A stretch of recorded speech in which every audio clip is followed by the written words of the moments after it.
All right, guys. If you've been watching the channel for a while, you know that one of my favorite inspiration fragrances of all time is an inspiration of Ganymede, and that is Emir Paris Corner's Celestial, the teal bottle, teal and gold.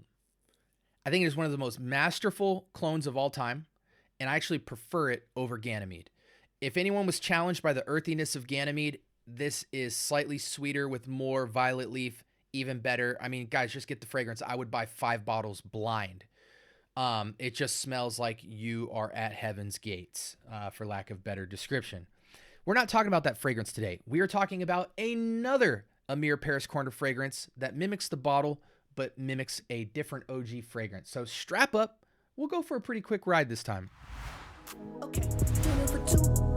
I watch that head move side to side as I let the sin into the room. You are on top, let's connect minds. Trying to get into a mood. We gon' be fine. Close up the blinds, no rush. Finish it. All right, welcome to the Scent Bubble. I am your host for the evening. Sorry, I was looking something up online. Welcome.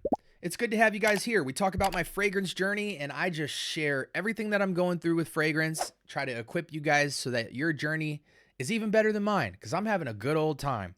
We do a lot of reviews here, but I like to add entertainment and perspective to talk about the other things, because I think you're going to notice really quickly that in FragCom, once you get into it, you're hooked, and all you want to do is go buy bottles. So whether you got tons of money or a little bit of money or not a lot of money, you're going to find your way in this fragrance world and start to just find any excuse in the book to add to your collection like Pokemon cards.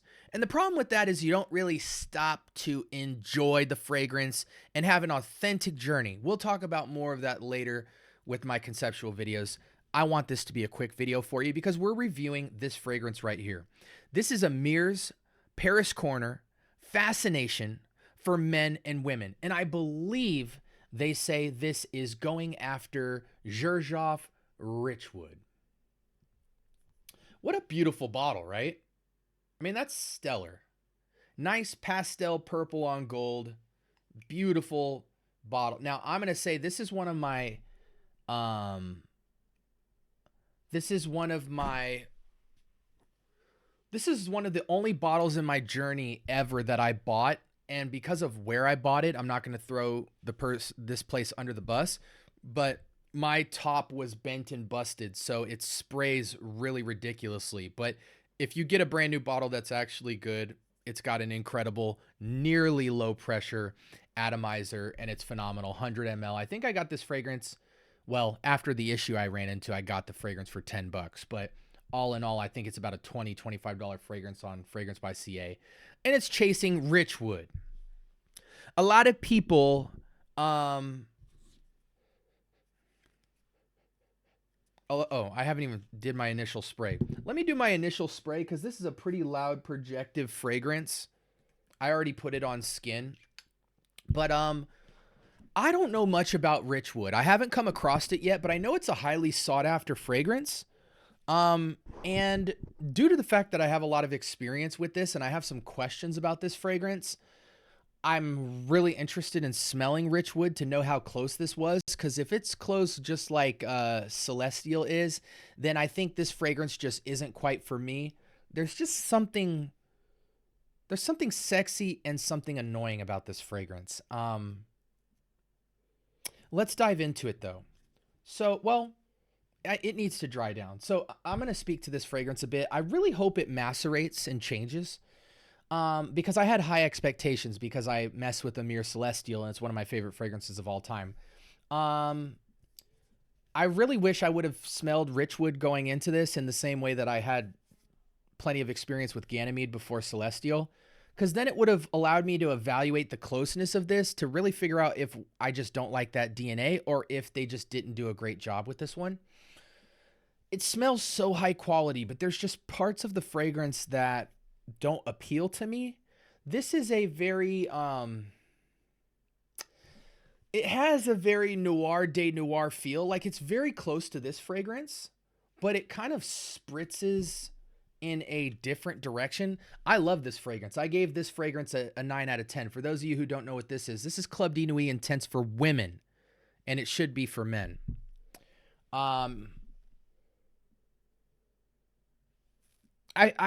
really trust and believe that this fragrance will macerate into a masterpiece, but right now as it is, there's just something kind of jarring on it for me, but not harsh, just it's got to be a particular note.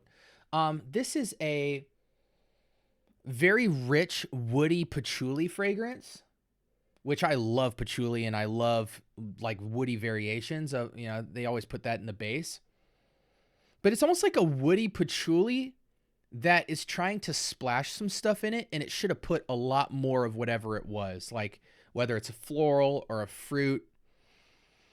It stays so earthy and dark that I wish there was a redeeming quality about it, like a distinct rose note or a distinct citrus or something sweet like a vanilla. Let's just go to the window breakdown because I've never really looked at the pyramid. Up top, we have orange, grapefruit, and bergamot. I get none of it. I truly get none of it. Damask rose, I definitely get rose. And I get this very dark, kind of caramelized, not caramel, but caramelized meaning like wine reduction-y type of black currant. It's not that sweet. It's very like rich dark. The Damascus rose and black currant are a majority of this fragrance, but they are so dark and so earthy and soily. And I think that's due to a heavy dose of patchouli. Sandalwood, vanilla, musk, and labdanum in the base. Now, here's what's interesting about this fragrance, guys. Imagine the darkest Damascus rose and black currant you've ever found. Like it's from the dark depths soil of the earth. And then you have this warm patchouli that's like extremely earthy. And then all these other notes around this fragrance, the orange, the grapefruit, the bergamot, the sandalwood, the vanilla, the musk, they are such a small piece of this pie. And it's like, I wish they would have just ramped up on one of these notes, let alone even all of them, to be honest. I think this fragrance would have just been a crazy variation fragrance that I would have loved to have in my collection. In fact, I'm even going to experiment with some layering. But right now I'm just letting it macerate. I'm like, I don't want to get my hopes up. I want to let it macerate because as it stands right now, the fragrance is a 6 out of 10 to me. I'm going to just keep it 1,000. Yeah, it's a 6 out of 10. Like it's going to need a lot of work to get it to the 9 club. But I strongly think that there's enough here to where I could layer it and get it where I want to go. But I'm hoping it macerates to more like an 8 out of 10 fragrance. And then I can accent it with some things because it's a challenging wear. I will say that. It's just unfortunate because all the top notes and a majority of the bottom notes are just absent from this fragrance. Like they're there, but like dark rose, black currant, and patchouli is literally like 90% of this fragrance. And like 10% of it is vanilla, musk, maybe some orange and labdanum. So I have high hopes for this, but as it stands right now as a recommend, it's almost like I wish in a lot of ways I would have waited to do this review, but I mean, I've had this fragrance for like 5 months, you know, so I've had a good amount of time with it. One of the things I know I'm going to do is there's some fragrances that I've had a little bit of a change of heart to due to the maceration period of over 6 months to a year. And I'm going to go back and make part 2 follow-ups to a few different reviews that I've got my sights on to provide additional insight. Because I do believe that some fragrances just completely change. Like I really, really, really hated Assad when I first got it.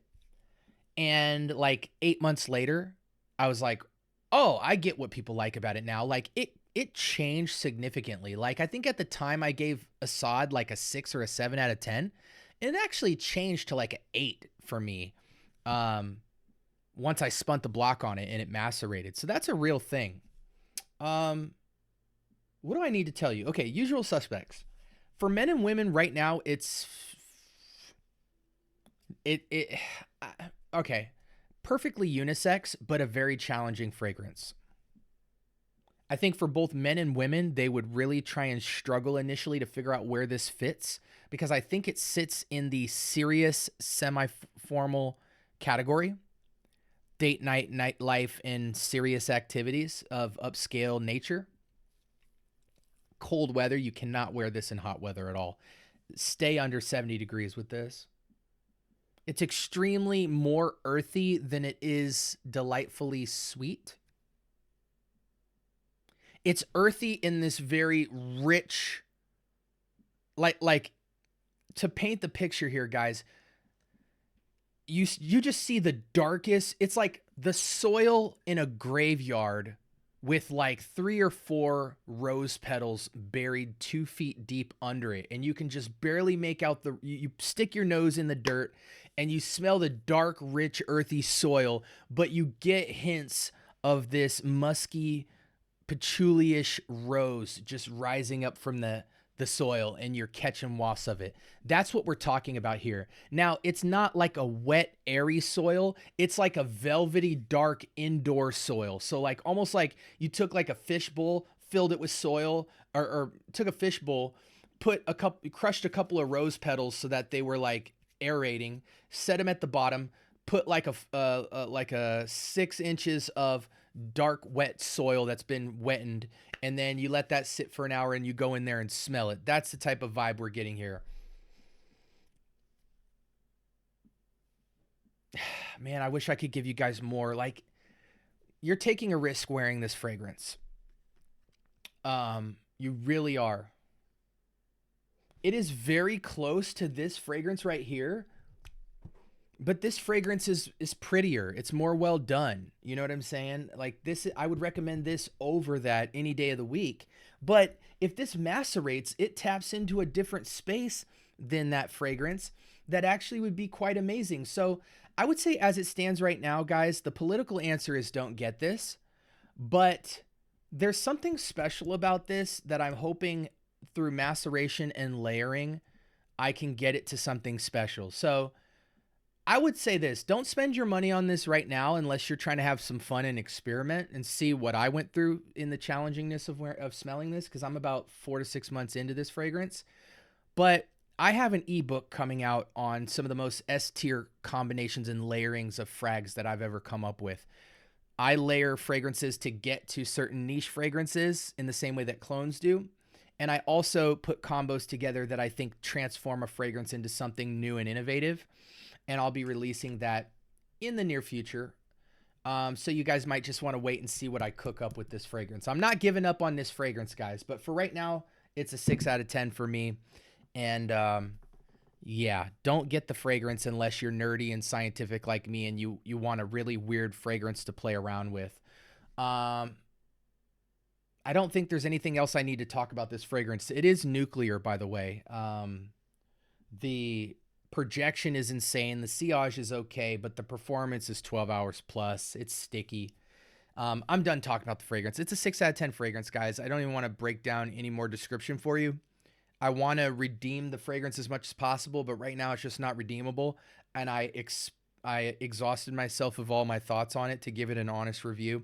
So with that being said, guys, this was Emir's Emir, which is also Paris Corner's Fascination fragrance. And outside of the stunning looking bottle, this is a no-go for me right now, but I'm not giving up on it. I'm going to try to redeem this fragrance for you guys, but you don't get it, man. Let me do all the dirty work. Until next time, be blessed, guys. Peace.